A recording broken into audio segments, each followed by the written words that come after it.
하나님의 말씀 보겠습니다. 고린도후서 11장 23절에서 33절까지입니다.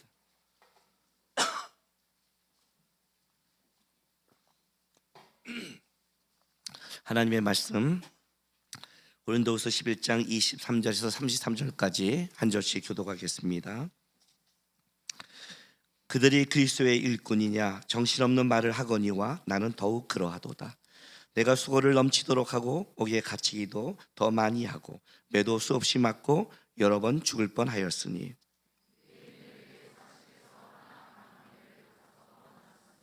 세 번 태장으로 맞고 한 번 돌에 맞고 세 번 파손하고 일주일을 깊은 바다에 지냈으며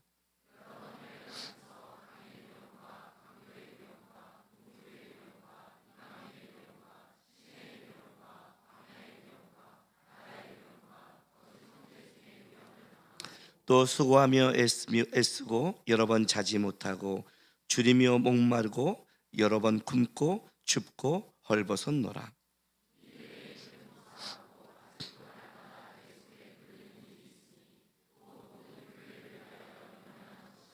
누가 약하면 내가 약하지 아니하며 누가 실족하게 되면 내가 애타지 아니하더냐.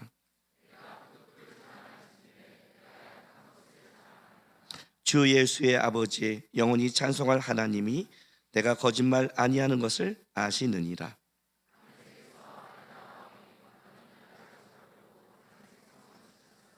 같이 있습니다. 나는 광주리를 타고 들창으로 성벽을 내려가 그 손에서 벗어남노라.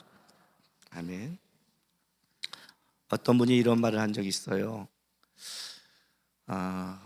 어떤 때는 가장 아름답고 좋은 단어가 우리가 너무 막 사용해서 가치 없게 될 때가 있다. 그 중에 하나가 사랑이란 단어인 것 같다.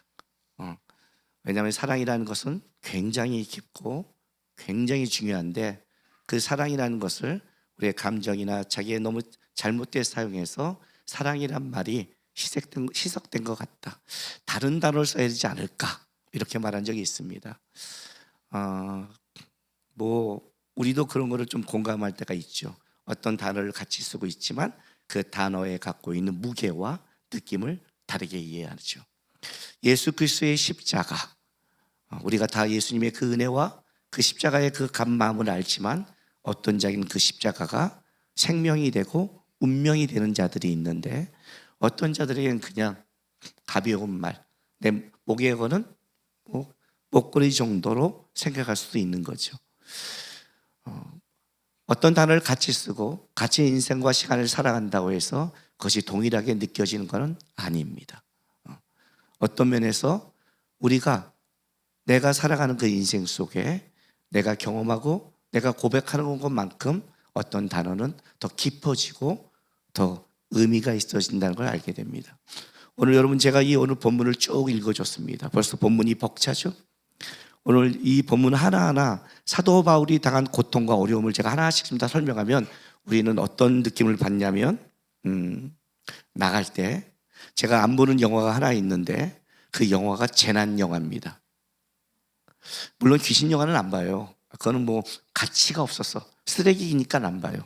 쓰레기에 내 눈과 귀를 두고 싶지 않아요. 아셨죠? 여러분 귀신 영화 보면 좋다고 하는데 쓰레기에 눈과 귀를 두지 마세요. 여러분이 쓰레기가 돼요 나중에. 보고 듣는 게 마인드니까. 근데 어떤 걸 안 보냐면 이런 거죠. 재난 영화 딱 시작할 때 3분 편해요. 재난 영화의 특징이 뭔지 아세요? 3분이 무지하게 아름답게 편해요. 해변에, 행복해. 자, 그래요. 그러다가 좀 이따 3분 후에 쓰나미나 뭐가 몰려오는 순간부터 끝나기 2분 전까지 온몸이 바근바근 아파요. 왜? 그 재난 영화보다 이러고 끄다가 끝나기 2분 전에 평화가 와요.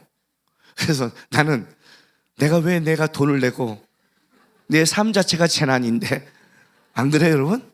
삶 자체가 긴장인데 내가 왜 돈을 내고 이 지랄을 하고 있다가 이렇게 할까? 난 안 봐요. 나는 오늘 이 본문 하나하나 성격해서 사도 바울이 맞은 태장과 그가 풍랑을 당한 것과 여기 오늘 사도 바울이 이런 말 쓰죠. 여기 25절에 3번 태장을 맞고 1번 돌에 맞고 3번 파선당하고 일주일을 기쁜 바다에 지냈으며 사도 바울은 한 10번 정도 해양을 했다고 봐요. 근데 그 10번 정도의 그 해양 속에 3번을 파선해요. 이건 굉장한 거예요. 여러분 비행기 타고 가는데 10번 갔는데 3번이 비행기 죽을 뻔했다면 비행기 타고 싶겠어요? 안 타고 싶겠어요? 우리 당장 이렇게 할 거예요. 나는 비행기만 타면 트라우마가 있어. 우리 다 그렇게 말하죠. 우리는 어떤 문제만 당하면 더 그렇게 말하죠. 트라우마 다 그렇게 말하잖아요. 벗어나지를 못하잖아요. 근데 사도 바울은 그 10번의 항해 중에 3번 파선을 해요. 그 중에 하나는 일주야를 깊은 바다에 있다고 그래요. 2가지로 해석하는데 배가 가라앉아서 아마 그 안에 일주일 갇혀 있거나 또 하나는 뗏목을 갖고 표류하거나. 그러나 그는 끔찍하죠. 이거 하나하나 설명해 가면 어떨까요, 우리요? 오늘 딱 설교 듣고 나가면 다 눌려 있는 거죠. 그죠? 근데 제가 오늘 여러분에게 그걸 누리려고 이 본문을 선택한 건 아니에요. 사도 바울은 어떤 사람이냐면 그렇게 징징대는 사람이 아니에요. 징징대지 않아요. 그 사람은 어떤 어려움과 고통을 어떤 의미로 받아들이냐면 고통과 어려움의 의미가 아니라 그것이 그리스도를 위한 예수가 간 그 길을 따라가는 감사와 의미로 받아들였어요. 골로새서 1장 24절 25절 말씀 볼게요. 나는 이제 너희를 위하여 받은 괴로움을 기뻐하고 그리스도의 남은 고난을 그의 몸된 교회를 위하여 내 육체에 채우노라. 내가 교회의 일꾼 된 것은 하나님이 너희를 위하여 내게 주신 직분에 따라 하나님의 말씀을 이루려 함이로다. 멋있죠? 멋있는 거예요. 왜? 우리는 예수님을 믿고 살다가 고난을 당하면 당장 이렇게 해요. 내가 얼마나 열심히 했는데, 얼마나 기도했는데, 얼마나 달려왔는데 왜 내 삶은 변화가 없고 고통스러울까요? 우리는 이렇게 말해요. 그러니까 우리는 예수를 믿는 것과 그것이 니꼴 평안이에요, 내 인생에. 사실 이거는 이방 종교가 추구하는 목적과 똑같은 거예요. 기독교의 목적은 다르죠. 사도 바울은 이렇게 말해요. 그 고난이 자기는 기뻐요. 왜? 내가 그리스도의 남은 고난을 채우고 있구나. 주께서 이 땅에 와서 십자가를 지고 하나님의 일을 이루고 그걸 나에게 넘겨준, 하나님의 몸된 교회를 위해 나에게 애쓰게 넘겨준 것을 나는 지금 제대로 하고 있구나. 기쁨이에요. 25절에 뭐래요? 교회의 일꾼 된 것은 하나님이 너를 위하여 내게 주신 직분에 따라 하나님의 말씀을 이루려 합니다. 우리도 교회 일꾼들 많죠. 우리 교회 일꾼들 되게 많아요. 봉사자 교육하면 우리 교회는 한 3분의 1 이상이 전부 다 봉사자들이에요. 오늘도 제가 오면 주방팀에 들려요. 열심히 육체적 노동을 하고 있죠. 땀은 뻘뻘 흘리고. 아마 교회 올 때는 예쁘게 왔지만 주방에 들어간 순간 그들은 다 그 예쁨이 사라져요. 한겨울에 우리 주차팀도 덜덜덜 떠면서 일을 해요. 그 교회 일꾼이니까. 근데 뭐라 그래요? 하나님의 말씀을 이루려 함이로다. 완전히 마인드가 다른 거예요. 내가 어렵고 힘든 게 의미가 있어진 거죠. 이게 사도 바울이에요. 징징대지 않아요. 그는 하나님의 그리스도의 남은 고난을 당연하다고 여기고 당연히 주의 나라를 위해 애쓰며 살아가요. 오늘 우리가 읽은 이 본문에도 사도 바울이 자기가 당한 어려움을 쭉 얘기하지만 진짜 자기 가슴에 눌린 거는 내가 당한 고통이 아니라 사도 바울이 이렇게 말을 해요. 28절 이후에 일은 곧사고 아직도 날마다 내 속에 눌리는 일이 있으니 곧 모든 교회를 위하여 염려하는 것이라. 자기가 당한 어려움과 고통이 아니라 교회가 당한 어려움이 자기는 마음에 더 눌린다. 누가 약하면 내가 약하지 아니하며 누가 실족하게 되면 내가 애타지 아니하냐. 다른 개념과 다른 마인드가 있는 사람이에요. 그럼에도 사도 바울이 오늘 서신서를 보면 이렇게 내가 많은 위험과 얼마나 내가 어려움 속에 살았는 줄 아니? 라고 기록한 것은 야, 내가 예수를 위해서 이렇게 핍박받고 어려워하는 자기 증명을 하고 싶어서 하는 게 아니에요.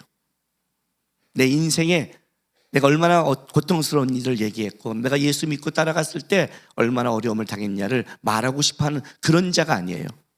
그러기에 오늘의 말씀이 비중이 있는 거예요. 항상 징징대는 사람의 말은 가벼워요. 항상 불평하는 사람의 말은 가벼워요. 그러나 불평하지 않고 징징대지 않는 사람의 그 말 한마디는 천금의 무게가 있는 거예요. 여러분, 왜 하나님이 순종하는 자의 말을 듣는 줄 아세요? 원망하고 불평하는 사람의 말들은 항상 똑같아요. 그러나 묵묵히 순종한 자가 한 한마디는 하나님의 귀를 열어요. 왜? 그는 불평하고 원망해서 쫓아온 자가 아니라 순종하며 입을 다물고 쫓아왔는데 그런 자의 말은 다른 깊이와 의미가 있기 때문이에요. 오늘 사도 바울이 딱 기록한 게 그런 거예요. 징징대지 않는 자가 내가 이렇게 당했어라고 말했을 때는 뭘 말하고 싶은지를 알아야 되는 거죠. 그렇죠? 자, 고린도후서 11장 19절 20절을 볼게요. 너희는 지혜로운 자로서 어리석은 자들을 기쁘게 용납하는구나. 누가 너희를 종으로 삼거나 잡아먹거나 빼앗거나 스스로 높이거나 뺨을 칠지라도 너희가 용납하는도다. 이게 무슨 말이냐면 고린도 교회가 거짓 사도를 받아들였기 때문이에요. 거기에 대한 사도 바울이 얘기하는 거예요. 너희가 약간 이거는 반어법적 표현이죠. 지혜로운 자로서 어리석은 자를 기쁘게 용납하는구나. 어떻게 주님을 믿고 말씀을 따라간다는 너희가 그렇게 분별력 없이 거짓 사도를 용납할 수 있니? 그걸 말하는 거예요. 누가 너희를 종으로 삼거나 잡아먹거나 빼앗거나 스스로 높이거나 뺨을 치자 너희가 용납하는도다. 용납하는도다. 기가 막히죠. 여러분, 이단에 빠진 사람들은 놀라워요. 여러분, 진짜 여기 있는 이 본문대로 이단은 해요. 그렇죠? 그런데 다 용납해요. 왜 그럴까요? 도대체 왜 그럴까요? 욕심이 잉태한 거예요. 욕심이 잉태한 즉 죄를 낳고 죄가 장성한 즉 사망을 낳는데요. 내 속의 욕심이 내 삶의 방향을 결정해요. 내가 예수 믿고 내가 원하는 내 욕심을 쫓는 자들은 다 어디를 가냐면 축복만 해준다 그러면 무조건 가요. 그런데 축복이 중요한 게 아니라 그리스도의 남은 고난을 쫓는 자들은 말씀을 더 보게 돼 있어요. 내가 요즘 청년들에게 뭐라고 설교하냐면 이렇게 해요. 말씀 앞에 정직하라. 정직하라. 무슨 말이냐면 우리는 본능적으로 내 중심적 사고를 하는 사람들이다. 여러분, 이건 본능적이에요. 알잖아요. 그죠? 이제 성지순례 갔다 왔어요. 수많은 사진이 오는데 어마어마한 사진이 와요. 여러분, 사진 정리 어떻게 하세요? 다 보세요? 아니요. 저는 1차적으로 내 얼굴 나온 것부터 다 찍어요. 너무 많아서 하나씩 그리고 요즘은요, 옛날과 다르고 필카 시대는 그나마 낫어요. 왜? 한 장이 돈이잖아요. 얼마나 아껴 찍었는데. 요즘은요, 사진 보내면 나는 폴즈가 하나인데 사진이 50장이 와요. 다다다다다다다 저쪽 다다다다 핸드폰도 10몇 개 기자처럼 알죠?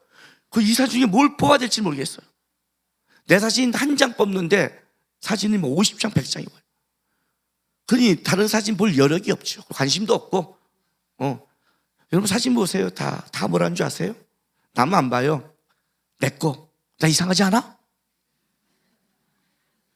남의 거는 괜찮아.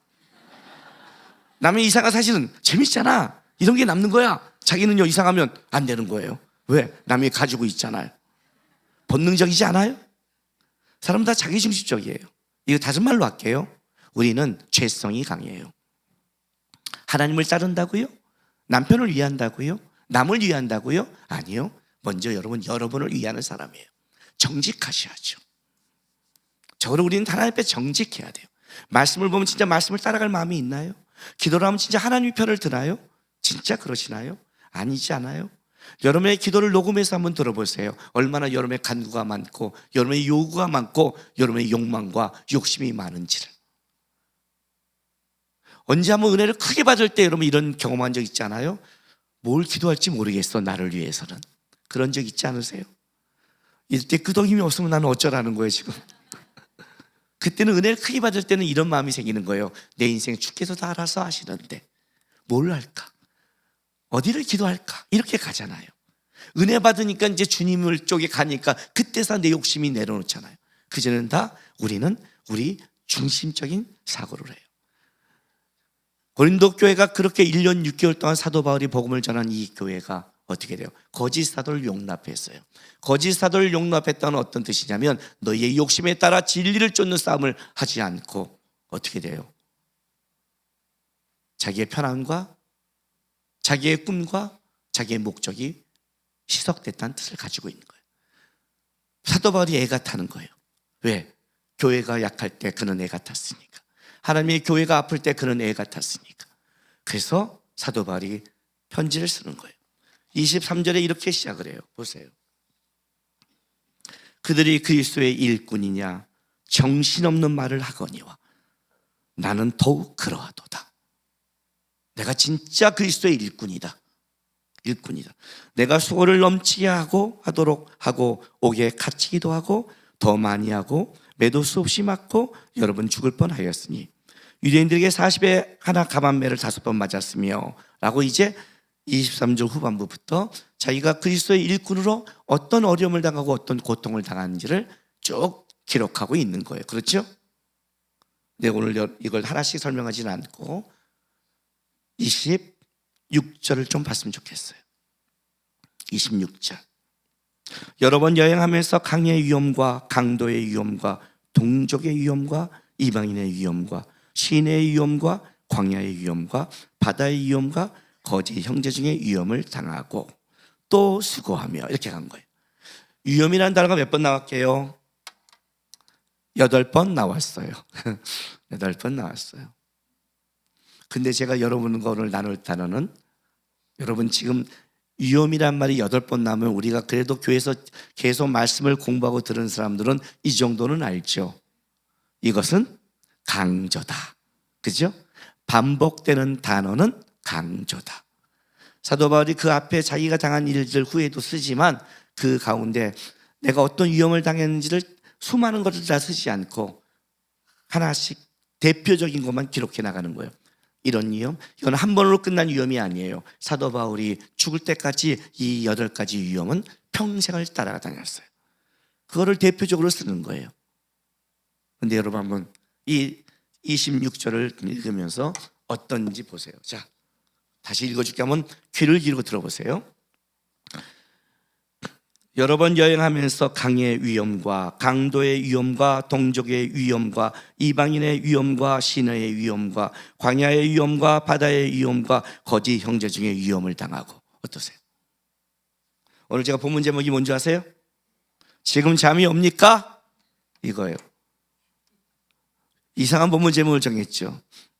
성지순례 갔을 때 유행어가 2개 있었어요. 그게 뭐냐면 첫 번째 유행어가 지금 잠이 옵니까? 가이드하는 목사님께서 딱 쓰고 이제 사도 바울의 인생길을 얘기하잖아요. 우리는 피곤하잖아요. 여러분 첫날 이스탄불에 내려서 자고 그 다음날 이스탄불에서 가는데 첫날 615km를 자동차를 타고 왔어요. 615km 한국에서 이해가 돼요? 첫날 615km를 타고 넘어서 아시아에서 국경을 넘어 그리스를 넘어 빌립보를 거쳐 데살로니카를 갔어요. 이거를 차로 615km 그 중간에 빌립보에까지 직진으로 달려서 3시 20분까지 달려갖고 내려서 3시 20분부터 빌립보에 가서 빌립보 교회와 루디아가 기념교회 그거 보고 다시 또 차를 타고 또 200, 300km를 달려갖고 잠자러 가는 거예요. 잠깐 그거 1시간 보고 나서 피곤해요? 안 피곤해요? 벌써 피곤해지죠? 얘기만 들어도. 다음에 성수순례 가고 싶지 않죠? 네, 끔찍하죠? 근데 우리는 피곤하단 말이에요. 왜 안 했으니까 시차도 있고. 그러면 교수님이 일어나서 이제 설명하는 거예요. 왜? 사도 바울이 간 길이니까. 여러분이 걸어간 길은 지금 사도 바울이 걸어간 길입니다 하면서. 그러다가 이제 우리가 이렇게 피곤하면 지금 잠이 옵니까? 이걸 얼마나 많이 했는지 유행어에 대해서 제가 교수님 때 그랬어요. 내가 그거 설교 제목으로 씁니다.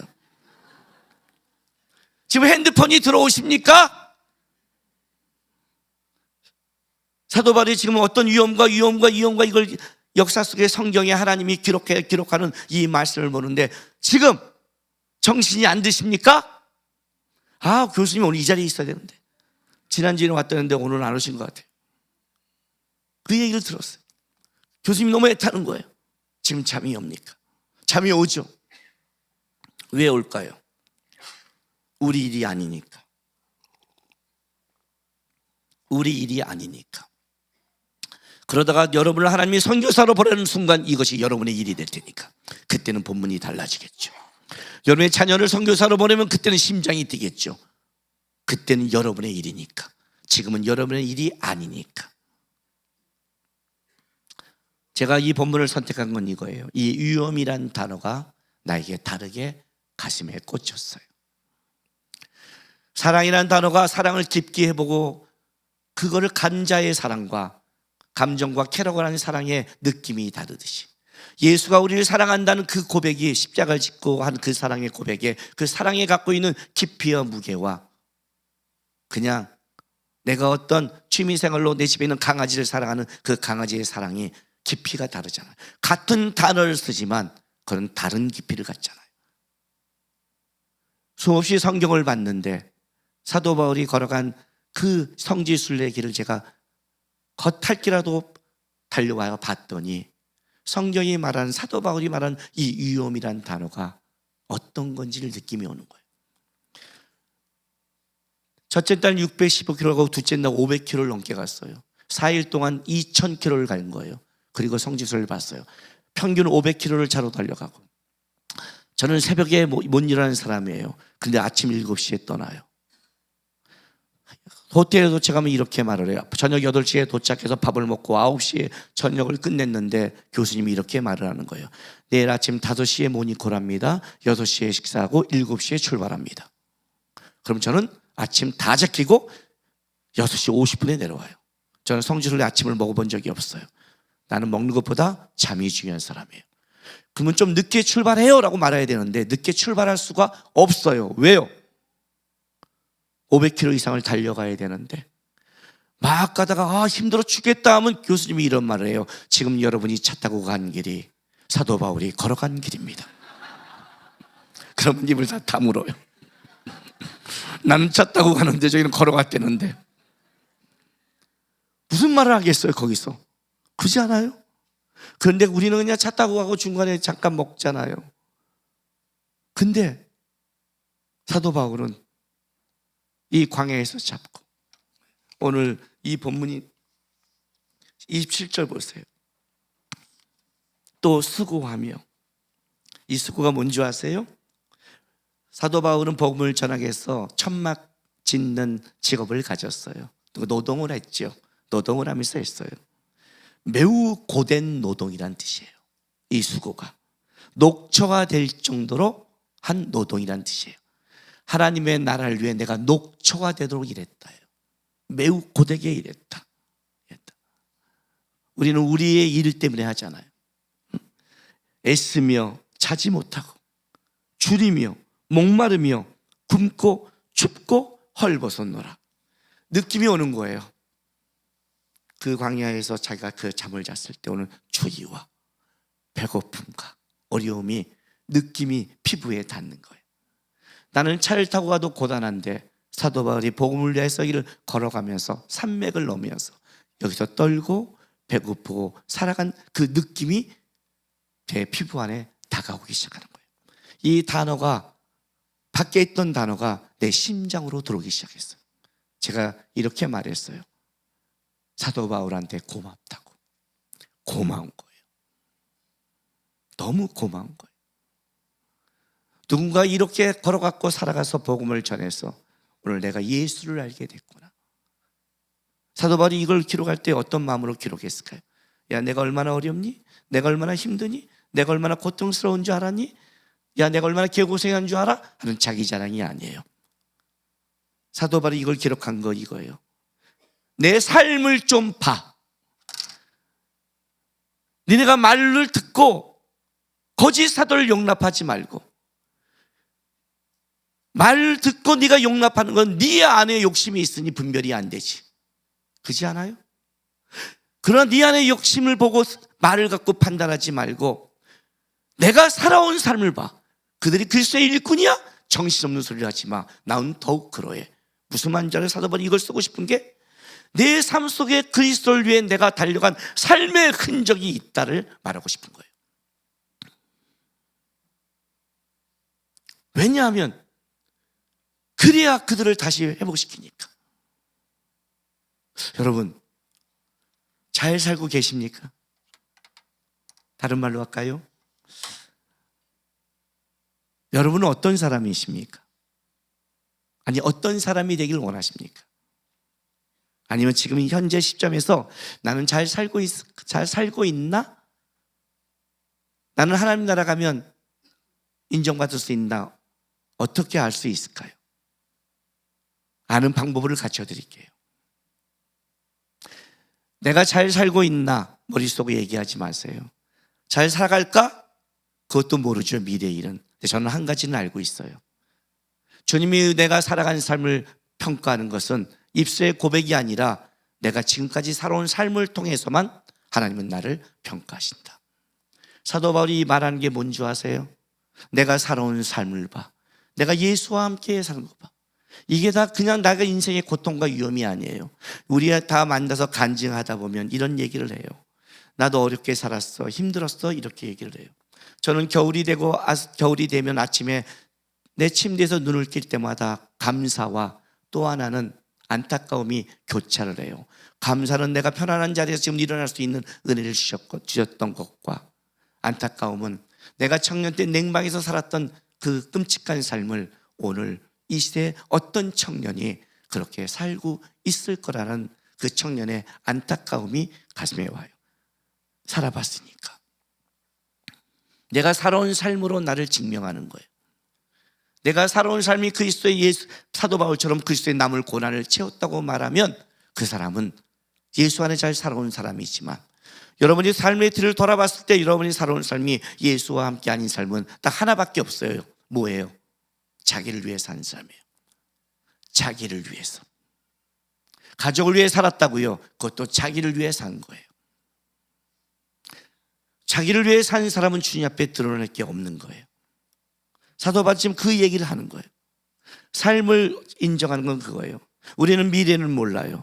미래는 모르지만 알고 있어요.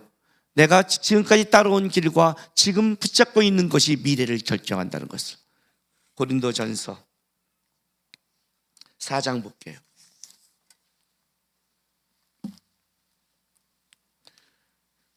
11절부터 13절. 여러분의 성경책 4장 맨 위에 보면 조그맣게 글씨로 그리스도의 일꾼이라고 써 있어요. 그걸 쭉 써가다가 자 11절부터 13절 볼게요. 바로 이 시각까지, 그렇죠? 이 시각까지 사도 바울이 지금 편지를 쓰는 지금까지 우리가 줄이고 목마르며 헐벗고 매맞으며 정처가 없고 또 수고하여 진의 손으로 일을 하며 모욕을 당한 즉 축복하고 박해를 받는 즉 참고 비방을 받은 즉 권면하니 우리가 지금까지 세상의 더러운 것과 만물의 찌꺼기 같이 되었도다. 만물의 찌꺼기, 진짜 인정받지 못한 삶. 로마에서 전쟁을 하고 개선 장군이 오면 장군이 쓰고 로마 군병이 쓰고 전리품이 쓰고 맨 마지막에 뭐냐면 노예들 찌꺼기가 들어와요. 내가 복음을 위해 살아가는데 지금까지 나는 어떤 대접을 받았냐면 만물의 세상 사람에게 인정받지 못한 찌꺼기 대접을 지금까지 받고 있다. 아마 고린도후서에 이 지금 오늘 본문을 쓸 때도 사도 바울은 지금 그 순간에도 그는 목말랐고 추리고 고통당했어요. 그럼에도 사도 바울은 뭐라고 말하냐면 이것보다 더 나에게 가슴에 눌리는 것은 교회가 약해지는 것이다 라고 말을 했어요. 제가 이 본문을 성지순례 중에 우리끼리 40명이 있을 때 이 본문을 갖고 설교를 했어요. 그때는 설교를 15분밖에 할 수 없어서 짤막하게 했어요. 와서 그 마음을 잠깐 나눴더니 누구가 그 마음을 나누는 걸 보고 목사님 우리도 나눠주세요. 40명밖에 안 들었잖아요 해서 다시 나누기 시작한 거예요. 내가 이번에 성지순례에서 가장 깊게 깨달은 게 뭔지 아세요? 그날 성지순례 중에 설교 제목이 이거였어요. 나는 다시는 이런 여행 안 합니다. 이런 여행 말이 됩니까? 이게 제목이었어요. 이게 제목이에요. 내가 시작부터 이런 여행 말이 됩니까? 했더니 뒤에 교수님 펄떡 놀란 거예요. 이런 여행을 짠 분이 그분이거든요. 그분이 다 하고 있고 지금 여행 절반이 왔는데 베란간 담임 목사님이 이런 여행 말이 됩니까? 그러면 다음부터 그런 여행 안 시키니까 얼마나 놀랬겠어요. 진짜 이러다가 이렇게 쳐다보는 거예요, 나를. 놀래고 우리 성도들은 좋다고 웃고 있고. 왜? 유행어니까. 그때 유행어였어요. 지금 잠이 옵니까? 막 하시길래 교수님이 그러다가 어느 순간에 저는 어떤 걸 할 때 말이 좀 어눌합니다, 그렇게 말하더라고요. 설명 잘 해놓고. 그래서 제가 그랬어요. 그게 말이 됩니까? 그래서 유행어가 됐어요. 유행어가 두 개예요. 지금 잠이 옵니까? 또 하나는 회개하셔야 됩니다. 이분은요, 뭐가 잘못된 걸 뭐라고 말하냐면 이렇게 말하는 거예요. 외국의 우유를 마시면서 한국의 우유는 회개해야 됩니다. 한국의 달걀은 회개해야 됩니다. 이런 식으로 사용을 해요. 이게 유행어였어요. 그래서 내가 장난삼아 이런 여행 말이 됩니까? 라고 했어요. 자, 여러분 생각합시다. 나는 이스탄불에 내렸습니다. 저는 터키를 처음 갔습니다. 그리스도 처음 갑니다. 성지순례 여행이지만 여러분, 여행은 우리 안에 심장을 뛰게 하잖아요. 여러분이 가면서 어떤 생각을 하십니까? 내가 딱 출발 전에 나한테 정보가 하나 들었습니다. 터키에서는 카이막을 먹어야 된대요. 카이막이 뭐지? 백종원의 카이막을 보내줬어요. 출발 직전에 말씀을 묵상한 게 아니라 카이막을 바라봤어요. 예수의 성경과 사도 바울이 가난 사도행전이 아니라 백종원의 카이막이 뭘까? 의로 만든 맛있는 거구나. 그래서 교수님한테 부탁을 했어요. 카이막을 꼭 먹어야 된답니다. 교수님도 카이막이 뭐죠? 정하다가 어떻게 찾고 먹긴 먹었어요. 진짜 맛있어요. 진짜 맛있어요. 진짜 맛있어요. 근데 우리가 여행한 그 중에는 카이막이 별로 안 나왔어요. 이건 음식이 아니에요. 여행 중에 준 여행 식당에서 음식은 회개하셔야 돼요. 진짜 안 좋았어요. 내려서 600km 달리고 막 가고 정신이 없었어요. 그런데요, 그래도 외국을 보는 기쁨이 있잖아요. 나는 그 빌립보를 갔어요. 근데 빌립보를 못 봤어요. 나는 그 다음날 데살로니가에 가서 잤는데 데살로니가를 몰라요. 나는 아테네에 들어갔는데 아테네를 모르고요, 고린도를 갔는데 고린도를 못 보고 왔어요. 나는 그리스를 갔는데 그리스를 못 봤어요. 왜 그런지 아세요? 여러분이 여행 갈 때 어떻게 짜요? 자, 우리 청년들 여행 갈 때 어떻게 짜요? 일단 맛집을 찾죠. 안 그래요? 다 맛집 찾잖아요. 요즘에 먹방 하잖아요. 어디 가면 뭐 먹는다 뭐 먹는다, 맛집 찾죠? 어느 카페가 몇백 년 됐다 뭐 됐다, 이거가 사와야 된다, 이거 해야 된다, 이거는 꼭 봐야 된다, 다 찾죠. 그렇죠? 왜요? 그 여행은 내 여행이니까. 내가 하는 여행이니까 내가 먹고 싶은 건, 내가 보고 싶은 걸 따라가잖아요. 근데 우리의 여행은 먹고 싶은 걸 쫓는 게 아니라 사도 바울이 걸어간 성지순례였어요. 쉽게 말할게요. 고린도시가 보여요. 그런데 우리는 어디 있냐면 고린도시에 어떻게 생겼는지, 어떤 찻집에 있는지, 어떤 맛집인지 몰라요. 좋게 말하면 우리는 유적에 있는 거고, 나쁘게 말하면 폐허에 있어요. 우리는 폐허만 보고 온 거예요. 사진을 보는데 어디서 찍은지를 모르겠어요. 다 돌기둥밖에 없어요. 이 돌기둥이 어디서 찍은? 처음에는 멋있어요. 돌기둥 멋있다. 그 다음도 돌기둥, 그 다음도 돌기둥, 그 다음도 돌기둥. 도대체 이 많은 돌기둥이 어디야? 저는 돌밖에 못 봤어요. 고린도를 잘 타고 왔는데 유적만 보고 저쪽에 고린도시며 옛날 아테네 신전, 옛날 신전, 옛날 교회. 지금 돌만 있는데 여기서 사도 바울이 어떻게 했고 어떻게 했고 어떻게 했고 듣고 다시 나왔어요. 고린도에 맛집은 없는 거예요. 내가 그나마 유한이 된 게 뭔지 아세요? 아테네에서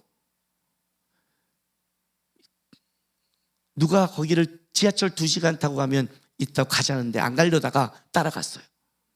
2시간을 가서 아테네 기차 타고 가서 아테네 명동을 갔다 왔는데 그게 위안이 돼요. 내가 유일하게 본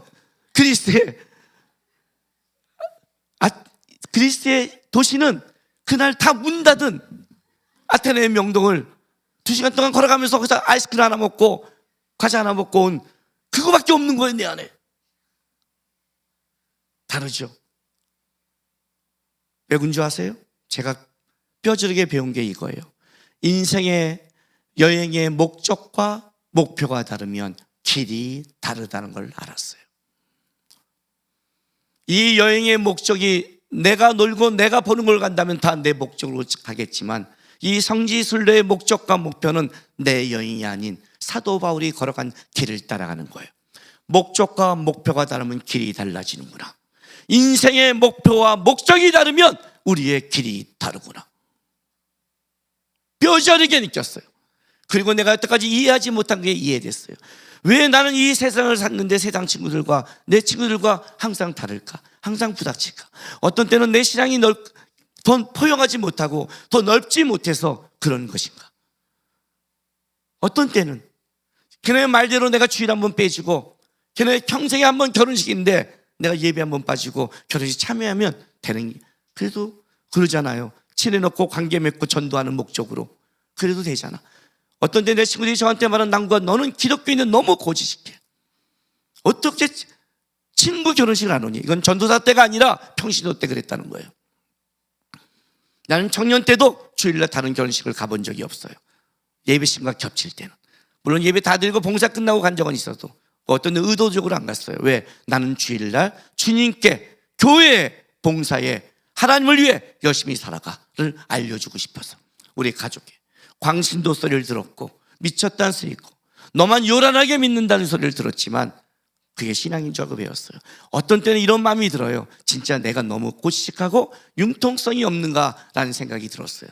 그러나 이번에 해답을 얻었어요. 인생의 목적과 목표가 다르면 길이 다르구나. 다른 길을 살아가는구나. 그게 있어야 돼요. 사도 바울이 말한 게 뭔지 아세요? 내가 예수 그리스도의 남은 고난을 위해 살아간 이 고난과 어려움을 봐라. 내가 어떻게 예수의 사람이 아니냐? 내가 살아간 길이 나를 증명하는데, 내가 걸어간 길이 예수를 증명하는데 너희가 어떻게 아니라고 말하니? 정신없는 소리를 하거니와 나는 더욱 그러하도다. 나는 이 단어가 저한테 빡 꽂혀버렸어요. 자신 있게 말할 수 있어요. 목사님 맞아요? 어떤 때는 내 양심에 비춰보고 내 삶에 비춰보면 부족하죠. 그래, 내가 진짜 목사로 맞나? 윤리도덕으로도 부족하죠. 그런데 내가 살아온 길이 예수와 함께 살아왔고, 내가 살아온 길이 말씀을 전하려고 노력했고, 내가 살아온 길이 주의 나를 위해 기도한 길이라면 더욱 그러하다. 내가 살아온 길이 나를 증명하는 거예요. 여러분의 인생의 목적과 목표는 무엇입니까? 입술로는 멋있게 하나님의 나라라고 말할 수 있어요. 그러나 입술이 중요한 게 아니에요. 그걸 증명하려면 사도 바울처럼 뭘 증명해야 되냐면 여러분이 살아온 길로 증명하는 거예요. 저 사람은 충성스러운 사람이야. 저 사람은 예수와 함께한 사람이야. 저 사람은 열심히 봉사하는 사람이야. 저 사람은 순종한 사람이야. 저 사람은 교회를 위해 고난을 받은 사람이야. 그게 여러분을 증명하는 거지 입술로 증명하지 않는 거예요. 내가 좋을 때, 내가 편할 때, 내가 원할 때 다 내 마음대로 해놓고 주님 이렇게 말하는 것은 그건 신앙의 길이 아닌 거예요. 2차 설교술래 고단하고 힘들었어요. 교수님이 이렇게 말하더라고요. 두 가지의 유행어는 지금 참이 옵니까? 회개하셔야 됩니다. 유행어였지만 돌아와서 곰곰이 생각하면 유행어를 넘어서서 이 단어도 제 가슴에 남았어요. 지금은 나태할 땐가? 지금 잠이 오고 세상의 것을 취할 땐가? 이 단어로 남았어요. 근데 교수님이 이런 말씀하시더라고요. 갔다 오자마자 우리 하람이 얘기해 줬어요. 다음 전도사니까. 아빠가 너한테 해준 말이 교수님도 똑같이 말한 두 가지가 있다. 모든 하나님의 길을 살아가는 사람들은 똑같은 말을 하더라. 하람아 이거 가슴에 새겨라. 그분이 이렇게 말했어요. 기도에 점을 찍어라. 기도하다가 안 된다고 기도하다가 뭐하고 기도하다가 원망하다가 신앙생활하다가 멋대로 하다가 무슨 변명과 이유 때문에 포기하지 않고 하나님이 말할 때까지 기도에 점을 찍어야 됩니다. 제가 뭐라고 설교하냐면 아브라함이 3일길 가도 모리아 산에 올라가지 않았으면 그건 아무 의미가 없다. 칼을 들고 하나님이 말씀할 때까지 이삭을 향해 갈 때 의미가 있다. 모든 것은 똑같다. 하나님이 결과를 맺을 때까지 가야 된다. 점을 찍어라. 두 번째, 뚜렷한 기억보다 희미한 문자가 낫다. 적어라. 적기 시작해. 머리로 하지 마라. 적고 가라. 뭐 뭔지 아세요? 신앙은 삶으로 살아내고 삶으로 훈련하고 삶으로 따라가는 거예요. 그 삶으로 증명하는 거예요. 입술로 하고 머리로 하는 게 아니라는 거예요. 고단한 여행이었어요. 내가 여행 중에 집에 돌아갔다 하고 우리한테 말한 건 처음이에요. 나 진짜 집에 가고 싶었어요. 아침 7시에 밤 8시에 도착하는데 4일 됐더니 입술 안쪽부터 물집이 다 터지기 시작했어요. 화장실 갔는데 피가 쏟기 시작했어요. 온몸에 내가 안 좋은 모든 병이 다 나타나기 시작했어요. 모든 명령이 다 떨어졌고 모든 끔찍하게 저는 진짜 걸어갔어요. 끔찍하게. 그 남은 5일은 다른 사람이 얼마나 힘들었지 모르지만 저는요 진짜 힘들었어요. 내 몸이 벌써 갔다 왔는데도 보시죠. 어저께 온 느낌이지 않니에요? 예, 제 몸이 끔찍하고 여행 중에 집에 가고 싶다는 건 처음이었어요. 그런데요 그 말을 못한 이유가 뭔 줄 알아요?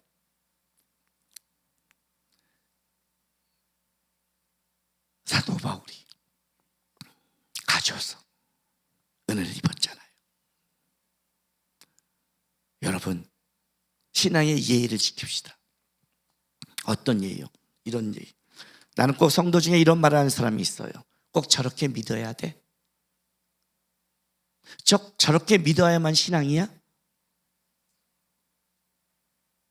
저렇게 믿은 사람 때문에 복음이 온 거예요. 저렇게 믿었기 때문에 우리가 은혜를 입은 거예요. 만약에 사도 바울이 대충 믿었으면 우리는 구원을 못 믿었어요. 누군가 애쓰고 힘썼기 때문에 예수가 십자가를 못 받고 저렇게 순종했기에 우리가 나음을 입었어요. 못 갈 망정 그렇게 말하지 마세요. 지지해주고 도와주고 내가 못 가면 기도해주고 함께해주고 나는 선교사로 못 가지만 함께는 하겠습니다. 기도는 하겠습니다.